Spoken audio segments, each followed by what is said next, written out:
اللہ تعالیٰ فرماتے ہیں حتی اذا استیأس الرسل، حتی کہ رسول بھی نا امید ہونے لگے، وظنوا، اور ان کا یہ گمان ہونے لگا، انہم قد کذبوا، اور وہ سوچنے لگے کہ شاید ہمارا مشن نہیں چل سکے گا.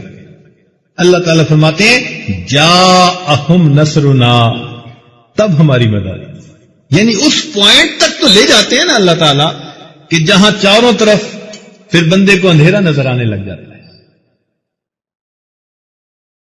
یہ اللہ رب العزت کی طرف سے امتحان ہوا، اور صحابہ پر ایمان اس سے بھی زیادہ. کیسا امتحان آیا؟ اللہ اکبر. اللہ تعالیٰ فرماتے ہیں کہ اذ زاغت الابصار، جب آنکھیں پھٹی رہ گئیں، وبلغت القلوب الحناجر، اور دل جو تھے وہ حلق کی طرف آنے لگ گئے. وَتَظُنُّونَ بِاللَّهِ الظُّنُونَ هُنَالِكَ ابْتُلِيَ الْمُؤْمِنُونَ، یہ وقت تھا جب ایمان والوں کو آزمایا گیا.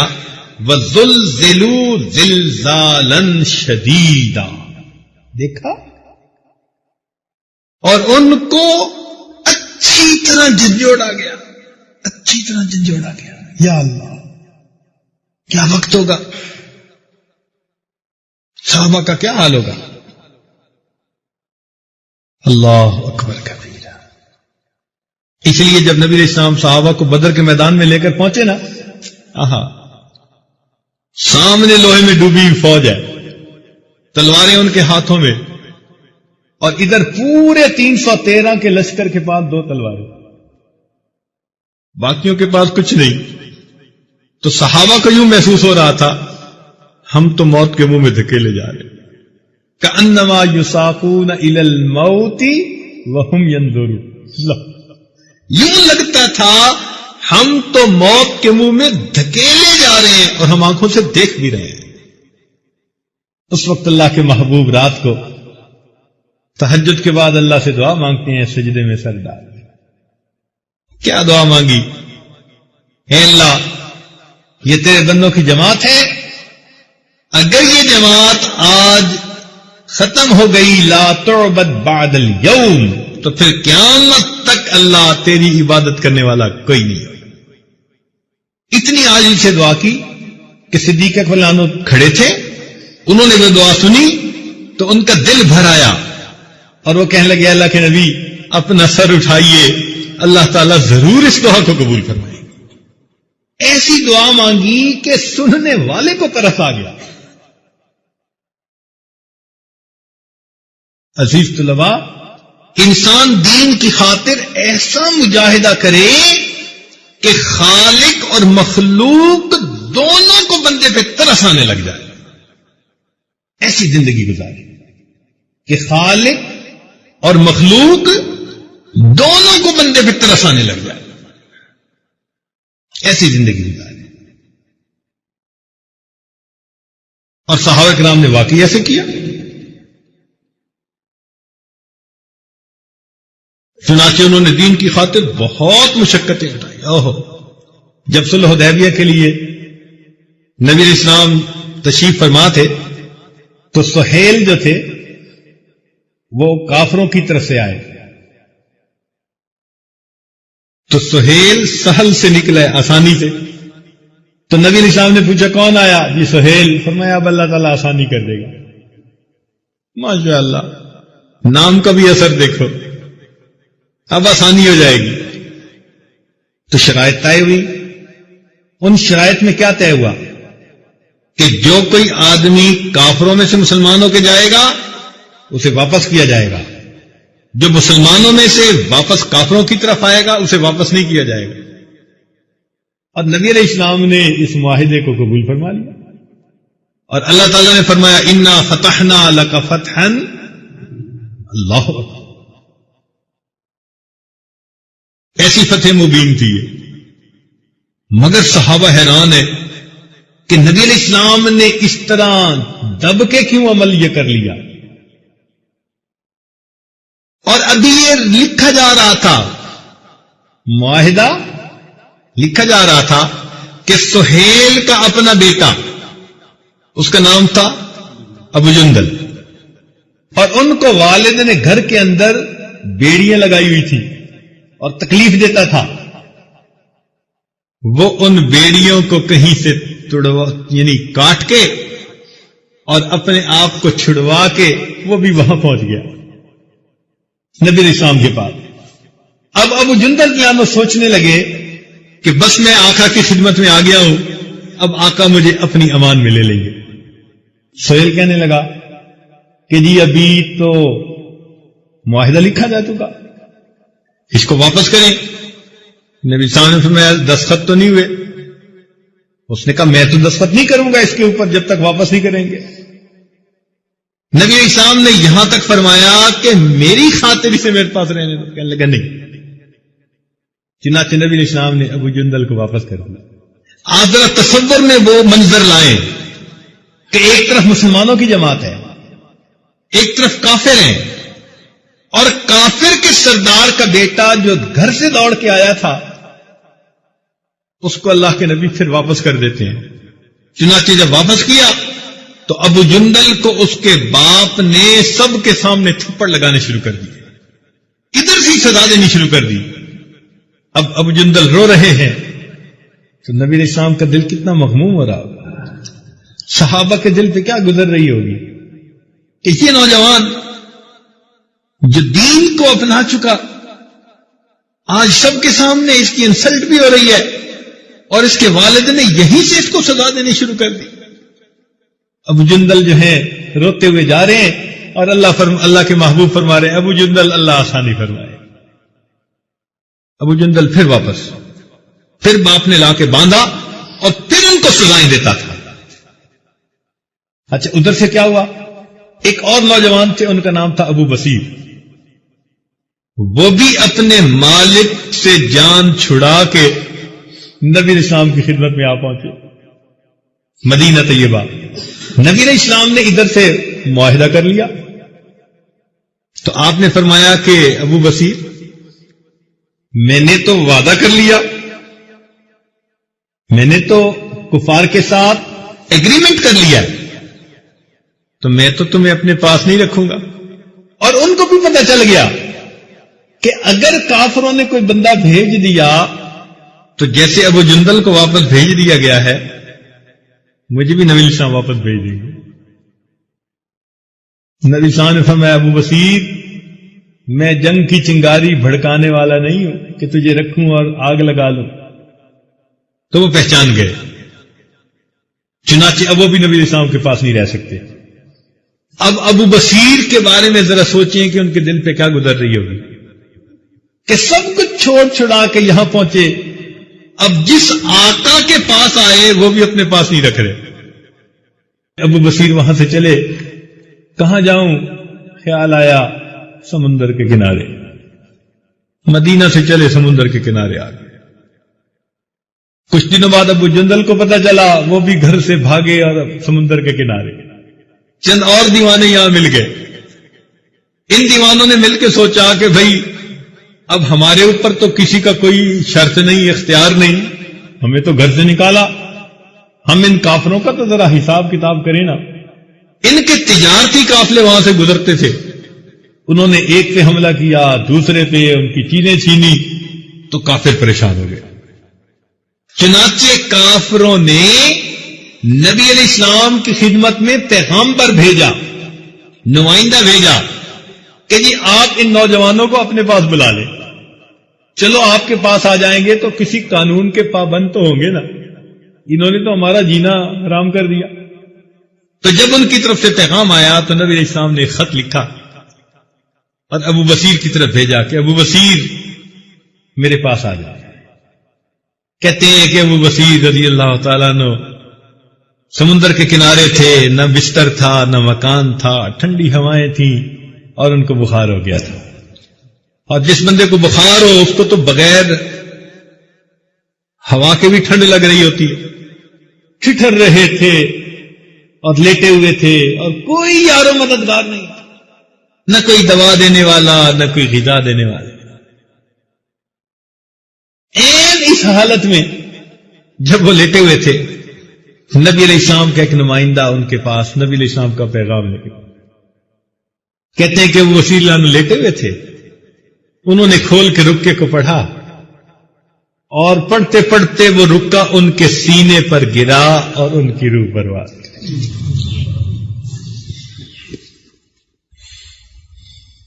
من المؤمنین رجال صدقوا ما عاهدوا الله علیہ فمنهم من قضى نحبه ومنهم من ينتظر وما بدلوا تبدیلا۔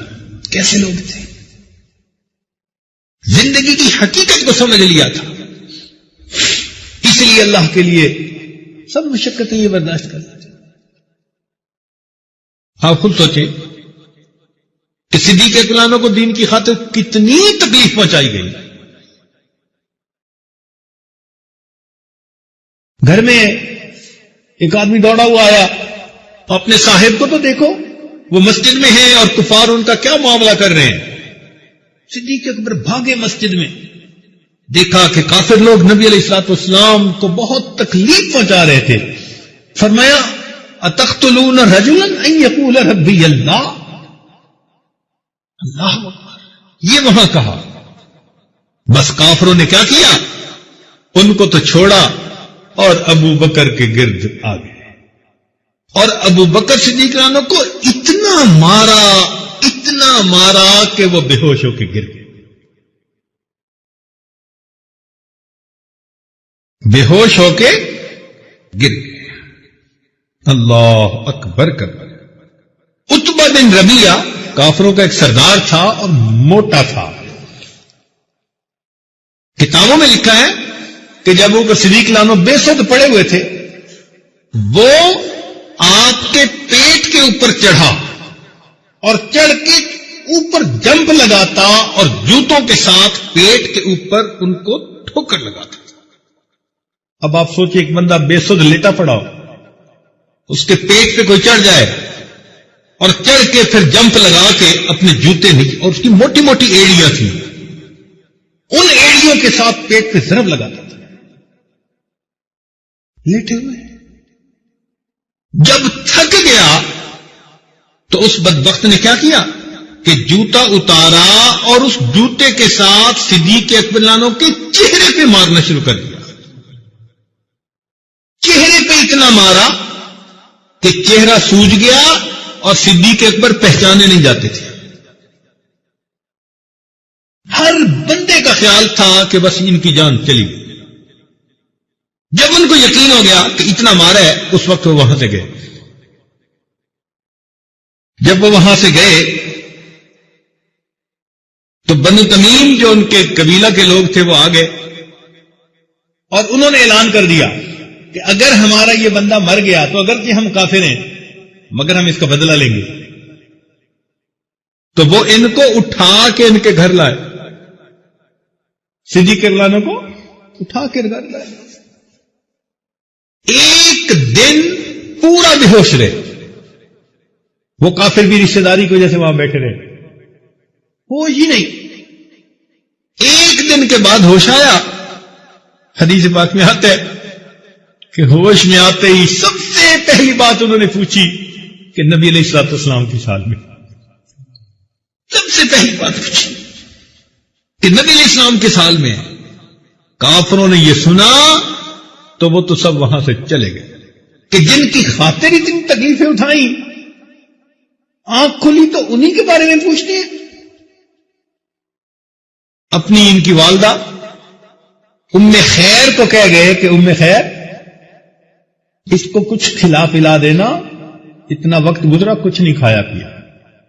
تو ام خیر دودھ لے کے آئی کہ بیٹا زخموں سے تیرا سارا جسم چور ہے، کچھ پی لے۔ ان کا امی میں اس وقت تک کچھ نہیں کھاؤں پیوں گا جب تک کہ میں نبی علیہ السلام کا دیدار نہیں کر۔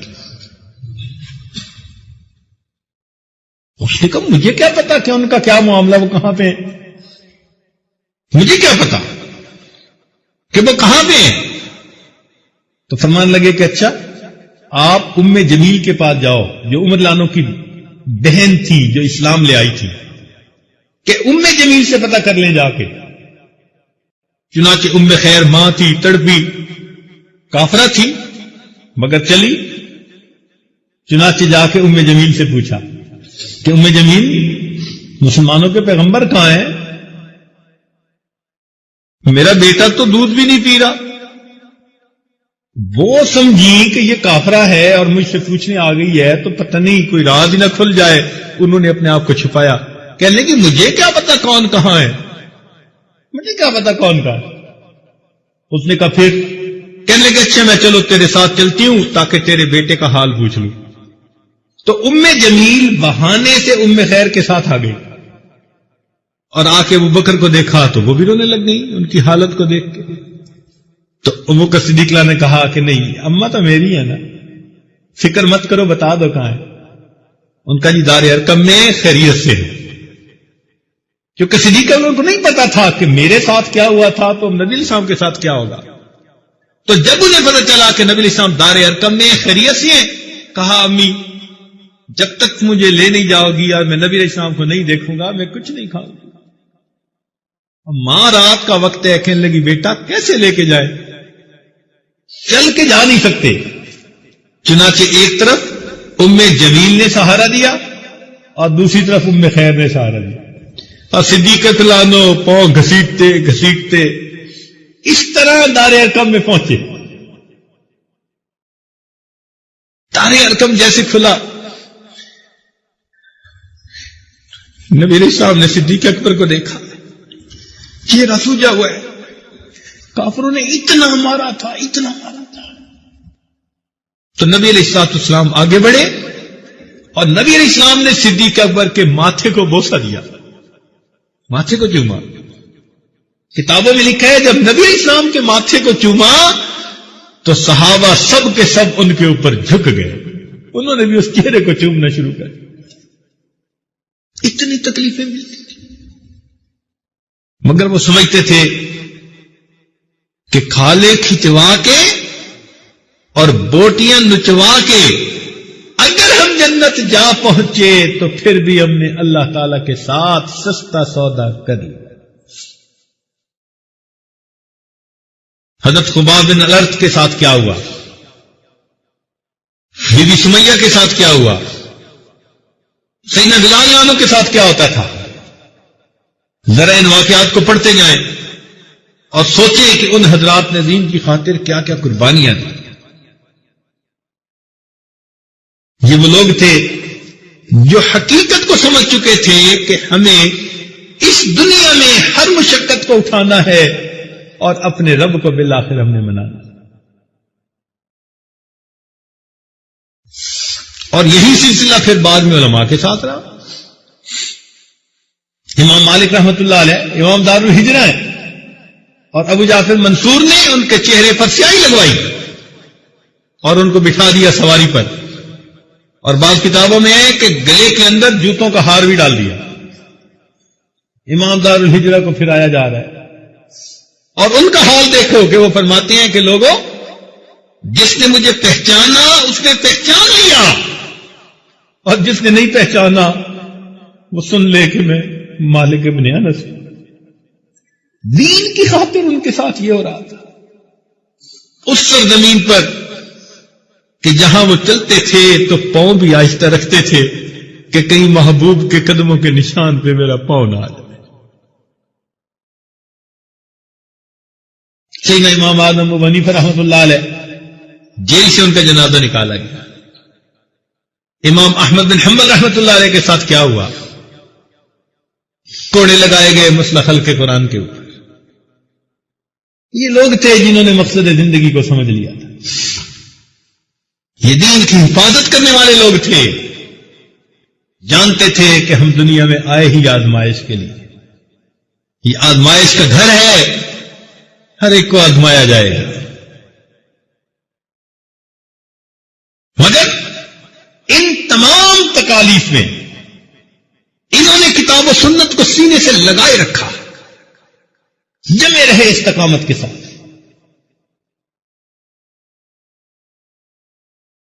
تکلیفیں تو اٹھائیں مگر پیچھے نہیں ہٹے، پیچھے نہیں ہٹے۔ یہ کون لوگ تھے؟ الذین یمسکون بالکتاب،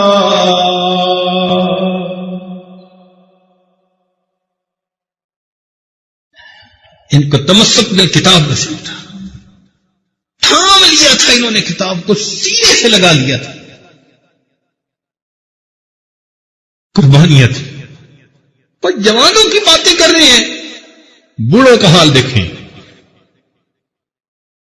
سیدنا عبداللہ بن زبیر رضی اللہ عنہ صحابی ہیں، ان کی والدہ سیدہ اسماء رضی اللہ تعالی عنہا صدیق عنہ کی بیٹی ہیں، بوڑھی ہو گئی ہیں، بینائی چلی گئی، جیسے بوڑھوں کی بینائی چلی جاتی ہے، موتیا آ جاتا ہے۔ جب موتیا اتر آیا اس وقت عبداللہ بن زبیر اللہ عنہ جو ہیں ان کی شہادت کا وقت آتا ہے۔ دروازے کے اوپر حجاج بن یوسف نے گھیرا کروا لیا، عبداللہ بن زبیر اللہ عنہ کے ساتھی شہید ہو رہے ہیں۔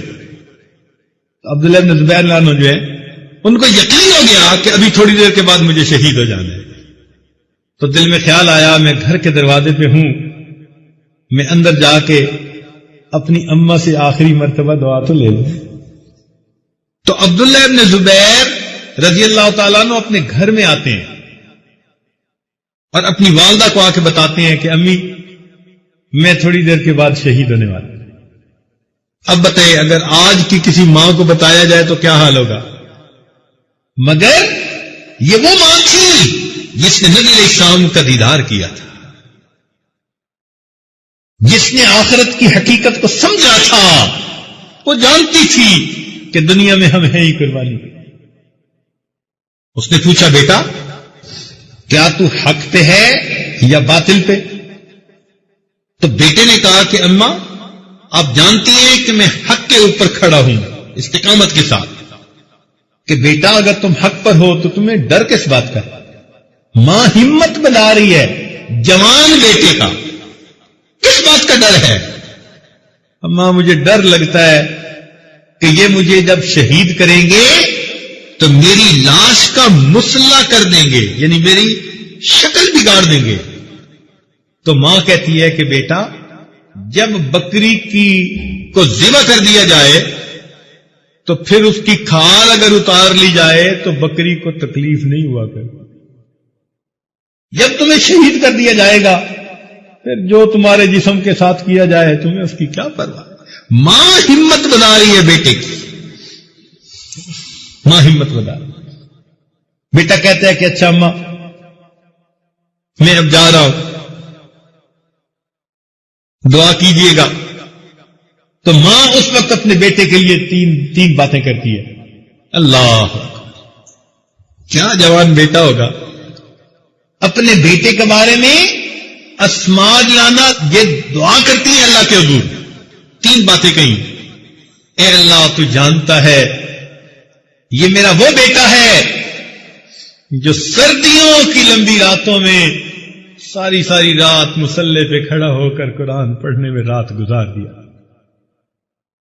اے اللہ یہ میرا وہ بیٹا ہے جو سردیوں کی لمبی رات مصلے پہ کھڑا ہو کر تیرے قرآن کی تلاوت کرنے میں رات گزار دیا کرتا تھا۔ اور دوسری بات کہی اللہ یہ میرا وہ بیٹا ہے جو گرمی کے لمبے دنوں میں تیری رضا کے لیے روزے رکھا کرتا تھا۔ اور تیسری بات کہی اللہ یہ میرا وہ بیٹا ہے کہ جس نے اپنے والدین کی اتنی خدمت کی کہ اس نے ہمارے دلوں کو خوش کر دیا۔ اے مولا اب تو بھی اس سے خوش ہو جا۔ ماں دعا دے رہی ہے اللہ اس نے ہمارا دل خوش کیا، آپ اس سے راضی ہو جائیے، اس نے ہمیں راضی کر دیا۔ اور یہ بات کر کے اسماء رضی اللہ تعالیٰ عنہ اپنے بیٹے سے کہتی ہیں کہ بیٹا میری آنکھوں میں بینائی نہیں ہے کہ میں تیرا چہرہ دیکھ سکوں، بیٹا میں تیری شکل تو دیکھ نہیں سکتی، تھوڑا میرے قریب ہو جا تاکہ میں تمہارا بوسہ لے لوں اور تمہارے جسم کی خوشبو سونگھ لوں۔ بیٹے قریب ہو جاؤ، میں تمہارا بوسہ لے لوں اور تمہارے جسم کی خوشبو سے. اللہ، یہ ماں سمجھتی تھی، اس کا یقین بنا ہوا تھا. الذین یمسکون بالکتاب،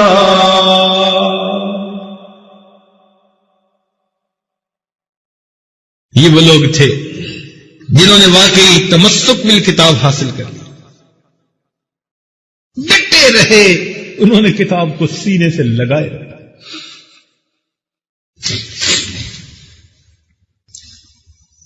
اور پھر کیا ہوا؟ ہمارے اکابرین جو ان کے نقش قدم پر چلنے والے تھے، انہوں نے بھی پھر بالآخر انہی کے نقش قدم پر چل کر دنیا کو دکھا دیا. چنانچہ حضرت شیخ الہند رحمت اللہ علیہ جب فرنگی کے قبضے میں تھے، اسیر مالٹا تھے، تو اس وقت فرنگی انہیں تکلیف دیتے. ایسا بھی ہوا کہ ان کو گرم انگاروں کے اوپر لٹایا گیا. جب شیخ الہند رحمت اللہ علیہ کی وفات ہوئی نا، تو غسل دینے والے نے ان کی کمر پر نشان دیکھے. اس نے پوچھا اہل خانہ سے کہ یہ کیسے نشان ہے؟ ان کا جی ہم اس سے بھی چھپائے، ہمارے سامنے بھی کچھ نہ کچھ کپڑا جسم پر رکھتے ضرور تھے، ہم نے نہیں دیکھا کیا ہے. تو حضرت مدنی رحمت اللہ اس وقت کلکتہ گئے ہوئے تھے، ان کو پتا چلا اپنے شیخ کی وفات کا، تو وہ وہاں سے سیدھا آئے جنازہ میں شرکت کے لیے. پھر انہوں نے راز کھولا، کہنے لگے کہ جب ہم حضرت کے ساتھ مالٹا میں تھے تو فرنگی حضرت کو تکلیف دینے کے لیے انگارے کے اوپر لٹا دیتے تھے، زخم ہو جاتے تھے، اور اگلے دن ان زخموں پہ اور تکلیف پہنچائی، اور حضرت یہ تکلیف برداشت کرتے تھے. فرنگی کہتا تھا کہ ایک مرتبہ کہہ دو کہ میں تمہارا مخالف نہیں. تم آتے تھے نہیں، میں نہیں کہہ سکتا. فرنگی نے کہا کہ ایک مرتبہ کہہ دو، ہم اپنے وفاداروں میں تم کو شمار کر لیں گے. فرمانے لگے میں اللہ کے رجسٹر سے نام کٹوا کر تمہارے رجسٹر میں اپنا نام نہیں لکھوانا چاہتا. فرنگیوں نے کہا کہ تم جانتے ہو ہم تمہارا کیا حشر کریں گے؟ فرمایا کہ ہاں مجھے پتا ہے. کیا؟ فرمایا کہ تم میرے جسم سے جان تو نکال سکتے ہو، میرے دل سے ایمان کو نہیں نکال سکتے. انہوں نے ایمان کی لذت پائی تھی. الذین یمسکون بالکتاب،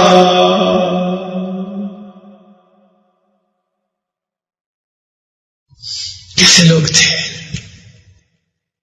اچانک پتہ چلا کہ فرنگی نے حضرت شیخ الہند رحمت اللہ علیہ کو پھانسی دینے کا پروگرام بنا لیا. بس یہ بات سنی اور شیخ الہند رحمت اللہ علیہ کی طبیعت غمزدہ، پوری رات نیند نہ آتی، پوری رات نیند نہ آتی. جب کئی راتیں گزر گئی، حضرت مولانا حسین احمد مدنی رحمت اللہ علیہ، قاری عزیر گل رحمت اللہ علیہ، یہ حضرات قریب تھے. انہوں نے ایک دفعہ مل کے کہا کہ حضرت اگر کافر نے یہ پروگرام بنا بھی لیا تو یہ کوئی اتنی گھبرانے والی بات تو نہیں ہے کہ آپ کو رات کو بھی نیند نہیں آتی اور آپ غمزدہ ہیں اور اتنا پریشان ہیں اس بات پر. تو جب انہوں نے یہ بات کی تو شیخ الہند رحمت اللہ علیہ نے عجیب جواب دیا. فرمانے لگے کہ حسین احمد یہ مت سمجھو کہ میں موت کے خوف کی وجہ سے غمزدہ ہوں. حضرت کس لیے غمزدہ ہے؟ فرمانے لگے میں غمزدہ اس بات پہ ہوں کہ اللہ رب العزت بسا اوقات بندے سے جان بھی لے لیتے ہیں اور قبول بھی نہیں کیا کرتے. میں اس پہ غمزدہ ہوں کہ مجھ سے جان بھی نہ لے لے اور پھر قبول بھی نہ کریں. الذین یمسکون بالکتاب. اللہ رب العزت بندے سے جان بھی لے لیتے ہیں, قبول بھی نہیں کیا کرتے. میں اللہ کی بے نیازی پہ رو رہا ہوں.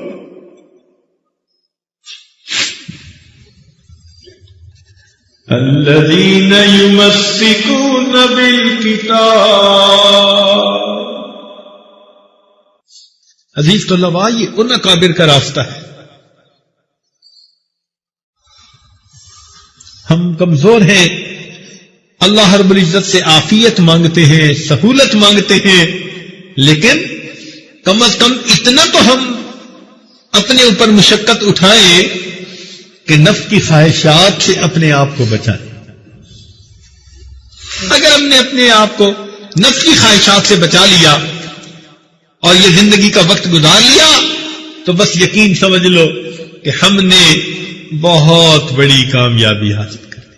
اس لیے صحابہ رضی اللہ تعالیٰ عنہ ان کے اوپر تلوار چل رہی ہوتی تھی اور وہ کہہ رہے ہوتے تھے فزت برب الکعبہ, رب کعبہ کی قسم میں کام.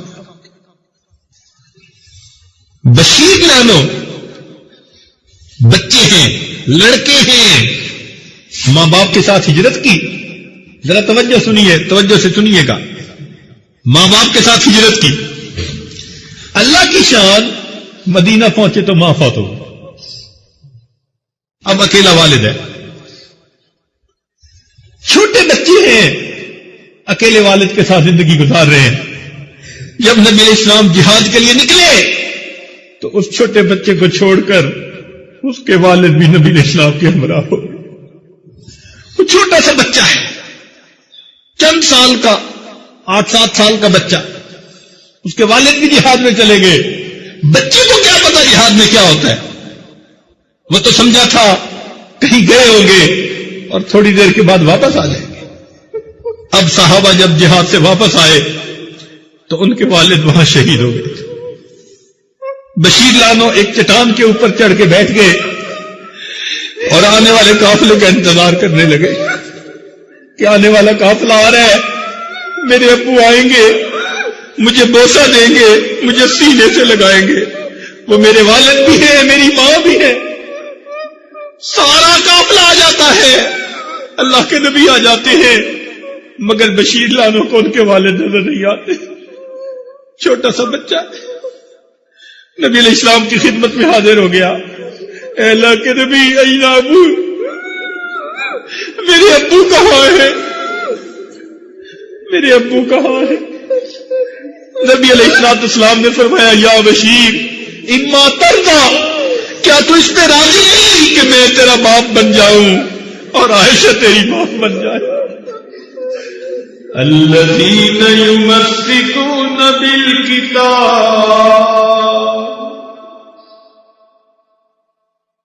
یہ لوگ تھے جنہوں نے دین کی خاطر ایسی قربانیاں دے, انہوں نے جانیں قربان کر دی. کاش کہ ہم دین کی خاطر آج اپنی خواہشات قربان کر دیتے.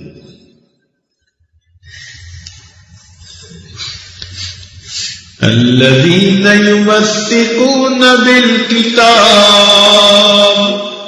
وإقام الصلاة إنا لا نضيع أجر المصلحين.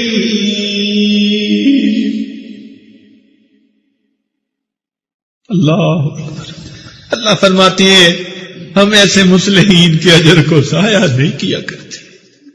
یہ قربانیاں دیتے ہیں, پھر ہم آخرت میں ان کا اکرام بھی کریں گے.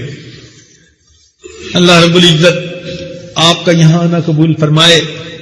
آپ دین کا علم حاصل کرنے کے لیے اپنے گھروں کو چھوڑ کے آئے ہیں. جو روکھی سوکھی ملتی ہے کھا لیتے ہیں, ان چٹائیوں پہ بیٹھتے ہیں, اللہ کا شکر ادا کرتے ہیں. ان قیامت ان مشقتوں کا بدلہ بندوں میں سے کوئی نہیں دے سکتا. قیامت کے دن اللہ دے گا, قیامت کے دن اللہ دے گا. اللہ تعالی ہمیں قیامت کے دن اپنے ان اکابرین کے قدموں میں کھڑا ہونا نصیب فرمائے اور اپنے محبوب صلی اللہ علیہ وسلم کے ہاتھوں حوض کوثر کا جام عطا فرمائے. ڈر بس اس بات کا لگتا ہے کہ کہیں ہماری کوتاہیوں کی وجہ سے یہ نعمت ہم سے چھن نہ جائے. بس اس بات پہ دعائیں کرتے رہیے گا کہ مولا جب آپ نے اس راستے پر لگا دیا، اللہ اب ہم زندگی اسی پہ نبھانا چاہتے ہیں، موت تک ہم اسی پہ لگے رہنا چاہتے ہیں. میرے مولا ہمیں واپس نہ ہونے دینا، اللہ اب ہمیں واپس نہ کرنا. ساری دنیا مجھے کہتی تیرا سودائی ہے، ساری دنیا مجھے کہتی تیرا سودائی ہے، اب میرا ہوش میں آنا تیری رسوائی ہے. اللہ ساری دنیا کہتی ہے دین پڑھنے والے ہیں، عالم بننے والے ہیں، کتابیں پڑھانے والے ہیں، اللہ اب ہمارا ہٹ کے دنیا کی طرف جانا تو پھر آپ کی رسوائی ہے. اے اللہ پیچھے نہ ہٹنے دیجئے گا، ہم اپنے آپ کو آپ کے حوالے کرتے ہیں، ان کو قبول اللہ کر لیجئے. اور اے اللہ ایمان کے ساتھ اس فتنوں کے زمانے میں ہمیں دنیا سے جانے کی توفیق عطا فرما دیجئے. وآخر دعوانا ان الحمد للہ رب العالمین. دعا سے پہلے تھوڑی دیر کے لیے اپنے دلوں کی طرف متوجہ ہو جائیے، ذکر قلبی کر لیجئے. یہ تصور کیجئے کہ اللہ رب العزت کی رحمت آ رہی ہے، دل میں سما رہی ہے، دل کی ظلمت اور سیاہی دور ہو رہی ہے، اور دل کہہ رہا ہے اللہ اللہ اللہ اللہ اللہ اللہ اللہ لا الہ الا اللہ محمد رسول اللہ. دعا کر لیجیے. سبحان ربی العظیم اللہم صلی علی سیدنا محمد وعلی آل سیدنا محمد وبارک وسلم. اے مالک ہم آپ کے عاجز مسکین بندے ہیں، ہمارے گناہوں کو معاف فرما، ہماری خطاؤں سے گزر فرما، ہمارے عیبوں کی پردہ پوشی فرما. اللہ ہماری نگاہوں کو پاک فرما، ہمارے دلوں کو صاف فرما، ہمارے سینوں کو اپنی محبت سے لبریز فرما، اپنے عشق کی آتش ہمارے سینوں میں پیدا فرما، ہمارے انگ انگ سے اپنے ذکر کو جاری فرما، روئے روئے سے اپنے ذکر کو جاری فرما، ہڈی ہڈی بوٹی بوٹی میں اپنی محبت پیدا فرما. کہ مولا اس سے پہلے کہ لوگ ہمیں کلمہ پڑھائیں، ہمیں اپنے اختیار سے کلمہ پڑھنے کی توفیق عطا فرما. اس سے پہلے کہ ظاہر کی آنکھیں بند ہو جائیں، ہماری من کی آنکھیں کھلنے کی توفیق عطا فرما. اس سے پہلے کہ لوگ ہمیں غسل دیں، ہمیں غسل توبہ کی توفیق عطا فرما. اس سے پہلے کہ لوگ کفن پہنائیں، اللہ ہمیں تقوی کی پوشاک پہننے کی توفیق عطا فرما. اور اس سے پہلے کہ لوگ ہماری نماز پڑھیں، اللہ ہمیں نماز کی حضوری نصیب فرما. اور اس سے پہلے کہ قیامت کے دن آپ کے سامنے پیشی ہو، اللہ ہمیں اپنی رضا نصیب فرما. میرے مولا رحمت کا معاملہ فرما. اے اللہ ہم آپ کے کمزور بندے ہیں، اے اللہ ہم اپنے نفس کے ہاتھوں مجبور ہیں. میرے مولا اس نفس نے ہمیں بیکار کر دیا، ہم جو کرنا چاہتے ہیں نہیں کر پاتے. اے اللہ اس نفس امارہ کو نفس مطمئنہ بنا دیجیے. اللہ اسے شریعت کی لگام ڈال دیجیے. اللہ ہمیں اس کی مکاریوں سے بچا لیجیے. اے اللہ شیطان کے دھوکے سے بچا لیجیے. اے اللہ ہمارے ساتھ درگزر کا معاملہ فرمائیے. اے اللہ ہمیں ایک ایک بات میں اپنے محبوب صلی اللہ علیہ وسلم کی سنت پر عمل عطا فرما دیجیے. اے اللہ سر کے بالوں سے لے کر پاؤں کے ناخنوں تک سنت کے ساتھ ہمیں سجا دیجیے، اور ہمارے باطن کو اپنی معرفت سے منور فرما دیجیے. اے اللہ علم پر عمل کی توفیق عطا فرما دیجیے. اے اللہ علم پر عمل کی توفیق عطا فرما دیجیے. اخلاص والی زندگی نصیب فرما دیجیے. رب کریم قیامت کے دن کی سرخروئی عطا فرما دیجیے. رب کریم رحمت کا معاملہ فرمائیے. اے اللہ ہم اس بات سے ڈرتے ہیں کہ ہماری زبان عالم ہو اور ہمارے دل جاہل ہو. اے اللہ ہم اس بات سے ڈرتے ہیں ہماری زبان عالم ہو، ہمارے دل جاہل ہو. اے اللہ مہربانی فرما، شہوت بھرے دل سے محفوظ فرما. اے اللہ ہمیں جھوٹی زبان سے محفوظ فرما. اے اللہ ہمیں ہوس بھری نگاہوں سے محفوظ فرما. اے اللہ ہمیں حیا والی نگاہیں عطا فرما. اے اللہ ہمیں صدق مقال عطا فرما. اے اللہ ہمارے ساتھ درگزر کا معاملہ فرما. اے اللہ ان بچوں کی محنتوں کو قبول فرما، اور اس کے بدلے ان کو دنیا آخرت کی سعادت نصیب فرما۔ اے اللہ یہ واپس اپنے گھروں میں جاتے ہیں جہاں کے ماحول بنے ہوئے نہیں ہوتے، یہ پھر گناہوں میں الجھ پڑتے ہیں۔ میرے مولا ان بچوں کی دائیں بائیں سے حفاظت کیجیے، آگے پیچھے سے حفاظت کیجیے، اوپر نیچے سے حفاظت کیجیے۔ اللہ اپنی رحمت کا معاملہ فرمائیے۔ اے اللہ یہ گناہ کرنا بھی چاہے تو ان کے بڑھتے ہاتھوں کو واپس لوٹا لیجیے، قدم اٹھانا چاہے بڑھتے قدموں کو واپس کر لیجیے۔ اے اللہ گناہوں کی ذلت سے بچا لیجیے اور ہمیں طاعات کی عزت عطا فرما دیجیے۔ میرے مولا رحمت کا معاملہ فرمائیے اور ہمیں اپنے مقبول بندوں میں شامل فرما لیجیے۔ اللہ اپنے مقبول بندوں میں شامل فرما لیجیے۔ آج کی اس محفل میں اے اللہ ہم سب کے گناہوں کی بخشش فرما دیجیے اور ہمیں اپنے مقبول بندوں میں شامل فرما لیجیے۔ اللہ ہماری توبہ قبول فرما لیجیے۔ میرے مولا جو مانگا وہ بھی عطا فرما، جو مانگنا چاہیے تھا ہم نہیں مانگ سکے ہمیں وہ بھی عطا فرما۔ اے اللہ امت مسلمہ کو عزت رفتہ نصیب فرما۔ اے اللہ اس وقت کفر دندناتا پھر رہا ہے، اے اللہ امت مسلمہ پریشان ہے۔ کتنے مسلمان ہیں گھروں سے بے گھر ہیں، کتنی مسلمان عورتیں ہیں عزتیں محفوظ نہیں ہیں، کتنے لوگ ہیں جن کو کھانے کو نہیں ملتا۔ اے اللہ مہربانی فرما دیجئے، ان کافروں کے ظلم کا ان کو بدلہ دے دیجئے۔ اے اللہ ان کے تکبر کو توڑ دیجئے، اے اللہ ان کے تکبر کو توڑ دیجئے۔ اے اللہ ان کی صفوں میں انتشار پیدا کر دیجئے، ان کی تدبیر کو ان کی تدمیر بنا دیجئے۔ میرے مولا اس ملک کی حفاظت فرما دیجیے، اسے دین کا قلعہ بنا دیجیے اور ہمیں شریعت و سنت والی زندگی گزارنے کی توفیق عطا فرما دیجیے۔ اللہ ہمارے تینوں حرم کی حفاظت فرما، اے اللہ ہمیں تینوں حرم کی حفاظت فرما، اور اے اللہ ہمیں تینوں کو دیکھنا وہاں جا کر عبادت کرنا آسان فرما۔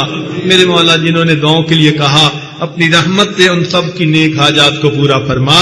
جو ہمارے والدین دوست عزیز اقارب مشائخ فوت ہو چکے ان کی مغفرت فرما، اور جن کی آپ نے مغفرت کر دی قرب کے اعلیٰ درجات عطا فرما۔ ربنا تقبل منا انک انت السمیع العلیم تب علینا انک انت التواب الرحیم۔